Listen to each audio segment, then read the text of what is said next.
Hi everybody, welcome to Fast 5, the final edition of 2015. And for most of you, by the time you're watching this, Happy New Year. Welcome to 2016. Old Lang Syne? Not going to sing, but okay. All right.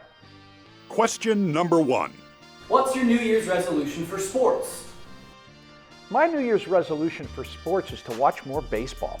I don't think I watched nearly enough Major League Baseball this past year. As a matter of fact, by the time the World Series and the playoffs rolled around, I was amazed at how few lineups I was able to go ahead and recognize, and that's from not watching enough baseball. So I'm going to watch more this year. My New Year's resolution to sports is let's focus more on some of the positive stories. I know it sounds cheesy, but That's cheesy. look, we're going to hear about the HGH and the cheating and the scandals and the injuries and the concussions and the cover-ups and the off-the-field issues. You're being awfully negative. It's 2016. I want to wipe that negativity away. It's 2015 we're recording this. Let's get more positive stories in sports to focus on. I'm positive that's not going to happen. I'm tired of Pete Rose in the Hall of Fame. Let's get something positive going here. I'm positive Pete Rose is never getting in the Hall of Fame. We know that. I'm positive. Question number 2. What was the biggest national sports story of 2015? You know, for me, it I'll was... go first since that's how we get this thing lined up, right? You go 1 and then I go 2. Is that what we're doing? No, we're doing what I want. Well, see, no, it's a new year. We're going to start following directions, and we're going to, that's part of your New Year's. I know his New Year's resolution teaser coming up in question number 4. I'm going to say something that I kind of want to do to Jay right now, knock him out. Holly Holm knocking out Ronda Rousey.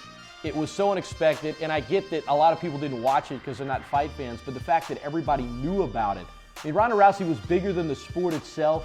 Everybody talked about it. It was on SportsCenter. My wife was asking me about it. Who's this? Oh, I saw her on Ellen. I saw her on Oprah.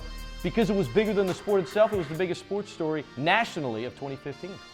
For me, it was the plethora of injuries in the National Football League this year. If you go ahead and you look at the teams that are going to be the top seeds in the playoffs, they all have one thing in common. Playoffs? They're healthy.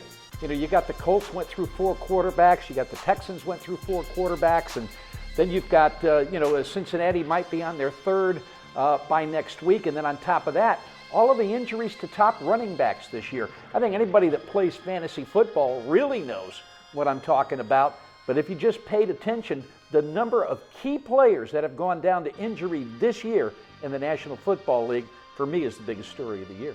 Question number 3. College football playoff games on New Year's Eve is blank.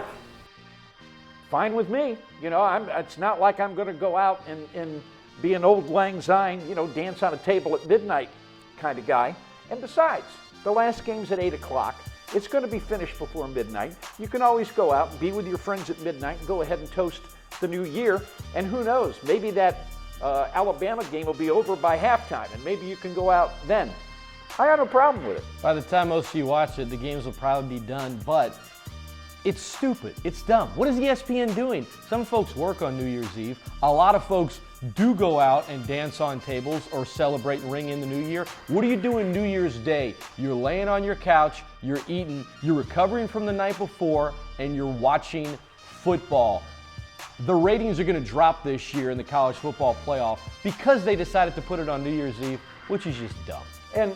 But let's remember that you can, in fact, lay on the couch and watch football on New Year's Day. I mean, there's only 5 games that day, right? I will, but they're not the playoff games. Playoffs? Playoffs. Question number 4. What New Year's resolution would you suggest to your co-host? He needs to watch more baseball, too. Follow directions. You know, if we go over something briefly beforehand, just do it that way. And there you go. Smile. On second thought. Question number 5. What was the most memorable Fast 5 episode of the last year? I'm trying to forget all of the Fast 5 episodes from this past year. I think it's the one that I ended by saying brownies and walking away. Heck, I don't remember most of the Fast 5s that we've done. Yeah, you didn't remember much, but you remember them more than you remember the 70s. A little brownies bit, yeah. and things like that. Exactly. Mine would have to be when Steve Peliquin just basically hijacked an episode of Fast 5 He Oh, your nails. favorite's not, see, his favorite's not one that I was in. Well, it's not. I mean, I didn't say favorite. I said most memorable. Stevie P basically just nailed me in the back with a chair. Hey, give me some of that. Is that how you liked it? Is that how you liked it? Is that what was so funny? Is that how great it was? I know what you're saying right now. I know what you... Hey, look, give me a little room here. He's like a warm-up comedian on a Las Vegas show. You know, he warms up the crowd, and in comes the main event, baby. I know what you're saying right now.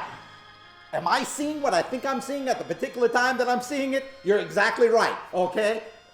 The man of the hour, the guy that's too sweet to be sour, the ladies' pet, and the men's regret, Steve. Yes, if I were you, I'd wish I was Me Too colorblind. So let's get back to these two donkeys.